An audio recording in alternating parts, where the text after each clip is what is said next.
நிறைய அவருடைய விஷயம் எல்லாமே நல்லதாக தான் இருக்குது. அவருக்கு அது நல்லது தான், புரியுதுங்களா, பாசிட்டிவ் தான். அதுக்கப்புறம் பார்த்தீங்கன்னா 6 to 2 வறுமையாக இருக்காங்க. இவருடைய மனைவி கிட்ட ஏதோ வந்து வறுமை தெரியுது. இவருக்கு பிடிக்காத விஷயங்கள் ஏதோ ஒன்று இருக்கலாம், அல்லது வறுமை அப்படின்ற விஷயம் அந்த 6 2 சொல்லுது. அது ஒரு விஷயத்தை அவரை பற்றி சொல்லலாம். 3 6 அப்போ பிள்ளைகள் வந்து மிகப்பெரிய தைரியசாலிங்க சார். அவருக்கு பிறக்கக்கூடிய பிள்ளைகள் வந்து மிகப்பெரிய ஒரு ஜாம்பவான்கள் சார். சரி, அது ஒரு விஷயம் இருக்குது. மொத்தத்தில் அவருக்கு இருக்கக்கூடிய விஷயம் எங்கே தவறுதலாக இருக்குன்னா 2ஆம் இடம் சொல்லக்கூடிய மனைவி ஸ்தானம் மட்டும் கொஞ்சம் வீக்காக இருக்குது. சரி கேட்டு. ஆமாம், இந்த நம்பரை அவர் சேஞ்ச் அப் பண்ணிட்டார் அப்படின்னா இன்னும் பெட்டரா. நம்பரை சேஞ்ச் பண்ணணும், அதான் பரிகாரம். கண்டிப்பாக சார். வாவ், கண்டிப்பாக. Okay okay. இப்போ நான் பேசலாமா சார் சார்? ப்ளீஸ். ஓகே, இப்போ நீங்கள் சொன்னது எல்லாம் okay. Yes sir. Double line ஏதோ சொல்லிட்டு வந்தீங்க, ஓகே. ஏதோ சார், அதுதான் இல்லை அப்படியே ஏதோ ஒன்று சொல்லுங்க. அவர் நம்பிக்கை அது. மனைவி ஸ்ட்ராங்காக இருந்ததுனால தான் நான் ரொம்ப வறுமையிலே இருந்தாலும் இன்னைக்கு நான் வந்து ரொம்ப நல்லா இருக்கேன்.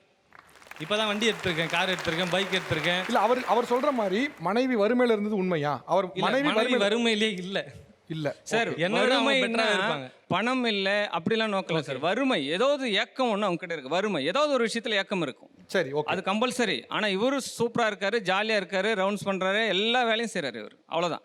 தொழில் ஃபென்டாஸ்டிக்காக இருக்குது, பிள்ளைகள் ஜாம்பவானாக இருக்காங்க, தொழில் சொத்து நல்லா இருக்குது, 60 புத்திர விருத்தி, மேலே மேலே சொத்து வாங்கிட்டே இருப்பார். இதான் இவருடைய விஷயம். மற்றதெல்லாம் பொருந்து வருதா? ஜாலியாக இருக்கிறது, ரவுண்ட் அடிக்கிறது, maybe sometimes. Some. Super. Okay, அடுத்து இது எது உங்களுக்கு வந்து பண்ணி பார்க்கலாமேன்னு தோணுது? எது அபத்தமாக படுது? சார் அந்த பைக் நம்பரு, மொபைல் நம்பர். ஏன்னா என்கிட்ட செகண்ட் ஹேண்ட் பைக் தான் இருக்குது. சரி, ஸோ அந்த நம்பர். சூப்பர். காரும் என்கிட்ட செகண்ட் ஹேண்ட் நம்பர் தான் இருக்குது. சார் இப்போ உங்களுக்கு கடினமான சேலஞ்சு என்னன்னா செகண்ட் ஹேண்ட் பைக்கு. இப்போ இந்த ஜாதகம் வந்து அவருக்கு வருமா இவருக்கு வருமா? அதாவது சார், பைக்கில் வந்து first owner, second owner, third owner, fourth owner, 5 வண்டி கண்டமாகிற வரைக்கும் என்னால் பலன் சொல்ல முடியும். அப்போ இவர் செகண்ட் ஓனர் அப்படின்னா இவருடைய நம்பர் சொன்னோம்னா அவருக்கு உண்டான விஷயத்தை நம்ம சொல்லிடலாம். அவ்வளோதான் விஷயம். பைக் நம்பரா சார்? எஸ். TN07 வேணாம் சார், 4 நம்பர் மட்டும் சொல்லுங்கள். 5329.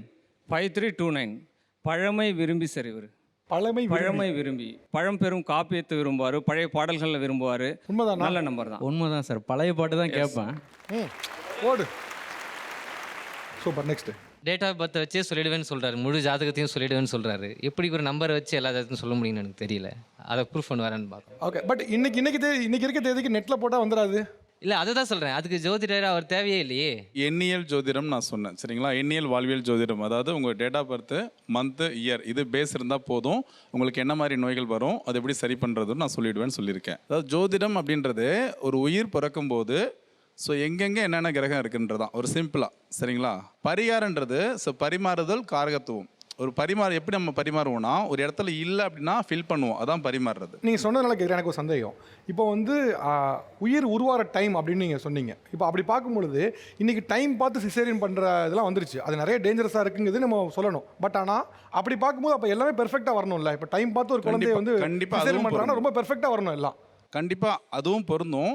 ஆனால் சிசேரியன் அப்படின்றது இன்றைய காலகட்டத்தில் வந்து பார்த்தீங்கன்னா இட்ஸ் பிளான் பண்ணி பண்ணுறவங்களும் இருக்காங்க. நீ சொன்ன மாதிரி இந்த டைமுக்குள்ளே பிறக்கணும்னு நினைக்கிறதெல்லாம் இருக்குது. டைம் பார்த்து குழந்தைய சிசேரியன் பண்ணி மெடிக்கல் அட்வைஸ் இல்லாமல் பண்ணுறது சரியா தவறா? இது கர்மா. ஃபஸ்ட்டு நீங்கள் அந்த விஷயத்தை புரிஞ்சிக்கணும். முற்பிறவில் செஞ்ச விஷயத்தை தான் நீங்கள் அனுபவிக்க போகிறீங்க. முறைப்படி செஞ்சீங்கன்னா அந்த கர்மாவும் அந்த பேரண்ட்ஸும் அவங்களுக்கு நிச்சயமாக சேரும். அது நீங்கள் கேட்ட கேள்வி இது சரியா தவறான்றீங்க. அந்த முடிவு எடுக்கக்கூடிய விஷயத்தையும் உங்களுக்கு அறிவு தருது கிரகம் தான் தருது. இருந்தாலும் அது என்னை பொறுத்த வரைக்கும் ஒரு தவறான விஷயம்தான். இல்லை ஐயா, ஒரு நிமிஷம். நிச்சயமா சொல்லுங்க. எனக்கு வந்து 2 குழந்தைங்க. ஆனால் எனக்கு ரொம்ப ஆசை வந்து அது நார்மல் டெலிவரி ஆகணும்னு. ஆனால் எனக்கு டாக்டர் சொல்லிட்டாங்க அந்த குழந்தை வந்து டீ மாதிரி ஆயிடுச்சு, நீ ஒரு குழந்தை வேணால் நார்மலாக இருக்கலாம், இன்னொரு குழந்தை சிசேரியன்னாங்க. அந்த நேரத்தில் உங்களுக்கு என்ன யோசிக்க தோணும்? ஒரு குழந்தை நான் கஷ்டப்பட்டு பெற்றுட்டு இன்னொரு குழந்தைய நான் வந்து வயிற்று அறுக்கிறதுக்கு இருங்க ஒரே ஒரு நான் 2 குழந்தையுமே நான் நேரம் 4 நல்ல டைம் எல்லாம் பார்த்து 2மே நான் ஒரே சிசேரியனில் பண்ணிக்கிறது நான் பண்ணிக்கிட்டேன். ஆனால் இன்றைக்கி என் குழந்தைங்க நான் வந்து சொல்லுவேன், கொஞ்சம் மார்க் கம்மினாலும் இல்லையே உன்னோட ஜாதகத்தில் நீ சூப்பராக படிப்பேன்னு இருக்குது, நீ எப்படி மார்க் கம்மி ஆவேன்னு சொல்லுவேன். ஆனால் எனக்கு நடந்துக்கிட்டு இருக்குது சார். நல்லா இருக்காங்க பிள்ளைங்க. இல்லை நீங்கள் சொன்ன விஷயம் ஒரு விஷயம். நீங்களா இந்த டைம் வச்சு தான் ஃபிக்ஸ் பண்ணி பண்ணணும், நீங்கள் முடிவு பண்ணல.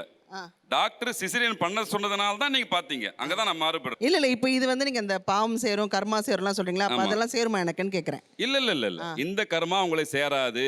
நீங்கள் சொந்தமா முடிவெடுத்திருந்தால் மட்டுமே அந்த விஷயங்கள் வரும். முடிவு பண்ணது டாக்டர், இந்த குழந்தைக்கு சிசேரியன் பண்ணி தான் எடுக்கணும் அப்படின்னு சொன்னதுனால தான் அவங்க அந்த விஷயத்தை எக்ஸிட் பண்ணாங்க. தவிர இவங்க சோ மோட்டிவா அந்த விஷயத்தை பண்ணல. புரிஞ்சுங்க. சந்தோஷம், கடவுள் மாதிரி வந்து எனக்கு சொல்லிட்டீங்க. சரி, ஓகே. ஷார்ட்டாக இவங்க பேசுனதில் எனக்கு நம்பிக்கை இருக்குது, நம்பிக்கை இல்லை. ஆல்மோஸ்ட் எனக்கு எதுலேயுமே நம்பிக்கை இல்லை தான் அவங்க சொன்னதில். அதில் சில விஷயம் ரொம்ப காமெடியாகவே இருந்தது. ஸோ அவங்க சொல்கிறாங்க கிளாஸை போட்டு உடைச்சா வந்து இப்போ தீந்துடும்னு. எங்கள் வீட்டிலலாம் எங்கள் அம்மாலாம் என்ன சொல்லுவாங்க, ஐயோ கிளாஸ் உடஞ்சிருச்சு அபசகுணம் இன்னைக்கு, இனி நல்லது இன்னைக்கு நடக்காது நமக்கு அப்படின்னு. இவங்க சொல்கிறாங்க கிளாஸ் போட்டால் உனக்கு நல்லது நடக்கணும். இது எப்படி இருக்குன்னா, இப்போ ஒருத்தர் சொன்னார் பாஸ் பாக்கு வச்சுட்டு நீங்கள் தூங்குனீங்கன்னா பாஸ் ஆகிடுவீங்க, குட் டே பிஸ்கட் சாப்பிட்டீங்கன்னா குட் டேவாக இருக்கும். இந்த மாதிரி விஷயங்களை நீங்கள் வந்து ஒரு மூட நம்பிக்கைகளாக வந்து மனசில் திரிக்க வேண்டாம். இதுக்கு ஒண்ணே ஒன்று நான் சொல்லட்டுமா? ஆக்சுவலி அவங்க சொன்னாங்க இல்லையா, கிளாஸை போட்டு உடைச்சா அது நமக்கு வந்து சென்டிமெண்ட்டாக நல்லா இல்லைன்னு. அஃப்கோர்ஸ் அது உண்மைதான். ஆனால் நம்ம வந்து ஒரு வருத்தத்துலேயோ ஒரு துக்கத்துலேயோ இருக்கும் போது அதை போட்டு உடைச்சதுக்கப்புறம் அது ஆப்வியஸ்லி அது போயிருச்சு, ஒரு ரிலீஃப் கிடைக்கும். ஸோ அதை மீன் பண்ணி தான் அவங்க சொன்னாங்க. இப்போது அர்ச்சனா மேடம், இப்போ இவங்க வந்து நிறைய விதமான ஜோதிடங்கள் சொன்னாங்க, பரிகாரங்களும் சொன்னாங்க. இப்போ நீங்கள் எல்லாருமே இதில் வந்து தீவிரமாக நம்பிக்கை கொண்டவர்கள் தான். ஃபர்ஸ்ட்டு உங்களுக்கு இந்த இன்சிடென்ட்டுக்கு அப்புறம் தான் நம்பிக்கை வந்துச்சு? ஏன்னா நீங்கள் எல்லாரும் சினிமா மீடியா ஃபீல்டில் இருக்கிறதுனால கேட்குறேன். இந்த விஷயங்களை தான் ஃபர்ஸ்ட் எனக்கு நம்பிக்கை வந்துச்சு அப்படின்னு என்ன சொல்லுவீங்க? ஒரு 4-5 வயசில் வந்து நான் பாட்டி வீட்லேயே இருக்கேன். அங்கே பாட்டி வீட்டில் தான் வளர்றேன். அப்போ 5 வயசுலேயே நான் எங்கள் பாட்டியை கேட்டுனே இருப்பேன், நான் ஏன் என் தங்கச்சி மாதிரி எங்கள் அம்மா அப்பா கூட இல்லை அப்படின்னு. அப்போ என்கிட்ட சொன்ன ஒரு விஷயம், இந்த மாதிரி நீ பிறந்த உடனே பிறக்கும்போதே உனக்கு ஜென்மத்தில் சனி, அதனால அப்பாவுக்கு ஏதாவது ஆகிடும், அப்பா அம்மா பிரிஞ்சிருவாங்க, அதனால நீ பாட்டி தாத்தா கூட தான் வளரணும் அப்படின்னு சொல்லி தான் உன்னை இங்கே வச்சுருக்காங்க அப்படின்னு. எங்கள் பாட்டி வீட்டில் தனியாக ஒரு பூஜை ரூமே இருந்தது. அதனால் அப்பா அம்மா இல்லைன்னா நடக்காது, ஐயப்பன் தான் உனக்கு அப்பா, உனக்கு முண்டக கண்ணியம்மன் தான் அம்மா அப்படின்னு சொல்லியே சின்ன பிள்ளையிலேருந்தே நான் வளர்ந்துருக்கேன். எனக்கு தாயும் தந்தையும் அவங்க தான். அதனால் எனக்கு சாமியாக பார்க்குறது தாயும் தந்தையாக பார்த்து 5வது வயசுலேருந்தே எனக்கு இதுதான் சாமி, இதுதான் என் கடவுள், இதுதான் என் தாய் தந்தை, இவங்க தான் என் தோழர்கள் அப்படின்னு அந்த வயசுலேருந்து இருக்குது. எனக்கு இந்த சாமி கிட்ட உட்காந்து பேசுறது, நான் ஒரு கேள்வி கேட்டேன்னா இல்லை அழுதுன்னா அந்த இடத்துல மணி அடிக்கிறது, பல்லி எட்டி பார்த்து எனக்கு பதில் சொல்கிறது, இதெல்லாம் இன்னைக்கு சொன்னால் காமெடியாக இருக்கலாம், ஆனால் இதெல்லாம் என் வாழ்க்கையில் மிகப்பெரிய தாக்கங்கள். எங்கள் வீட்டுக்குள்ளே வந்து வாராகி அம்மன் வரணும் அப்படின்னு எங்கள் அம்மா அந்த சிலையை பார்த்து அழகாக இருக்குல்ல இந்த பொம்மை, இது வாங்கிட்டு போகலாண்டி அப்படின்னு கிரி ட்ரேடர்ஸில் சொல்கிறாங்க. நாங்களும் வாங்கிட்டு வரோம். அட்டடபாவில் வராங்க, டைனிங் டேபிளில் உட்காடுறாங்க, எடுத்து அவங்கள பூஜை ரூமில் வைக்கிறோம், அம்மா கும்பிட்டு போயாச்சு. அதுக்கப்புறம் நாங்கள் கூர்க்குக்கு ஹாலிடேக்கு போய்ட்றோம். 3 நாட்கள் எங்கள் வீட்டில் இருக்கிற அக்கா வந்து ஃபோன் பண்ணி சொல்கிறாங்க, அக்கா உரும்புற சத்தம் கேட்குது, பாத்திரம் பறக்குது, என்னன்னே புரியலக்கா அப்படின்னு. நான் திரும்பி வந்துட்டு ஒரு வாராகி உபாசகருக்கு ஃபோன் பண்ணி கேட்குறேன், ஐயா என்னன்னே புரியல, சத்தம்ன்றாங்க, எல்லாரும் பயப்படுறாங்க, வாராகியை கரெக்டாக கூட்டிகிட்டு வந்தோமா இல்லையான்னு எனக்கு தெரியலையே அப்படின்னு நான் கேட்கும்பொழுது அவர் சொன்னார், நீ பயப்படாமல் படுத்து தூங்கு, உனக்கு பிரம்ம முகூர்த்தத்தில் பதில் சொல்லுவா அப்படின்ட்டு. அந்த வாராகி அம்மன் வந்தாங்க, நீ என்ன அட்டடபால் என்ன தூக்கிட்டு வர, பல்லாக்கில் என்ன தூக்கிட்டு வரணும் அப்படின்னு சொல்லி எங்கள் வீட்டில் 48வது நாள் ஒரு மண்டலம் முடியறதுக்குள்ளே அந்த அம்மனை டெக்கரேட் பண்ணி பல்லாக்கில் தூக்கிட்டு வந்து அபிஷேகம் பண்ணி இன்றைக்கி அந்த அம்மா உட்கார வச்சு நான் சந்தோஷமாக சௌக்கியமாக இருக்கேன். இன்றைக்கி நான் திரும்பி ஜீ தமிழ் வரதுக்கு காரணமாகவும் இருந்தது அந்த வாராகி அம்மன் தான்.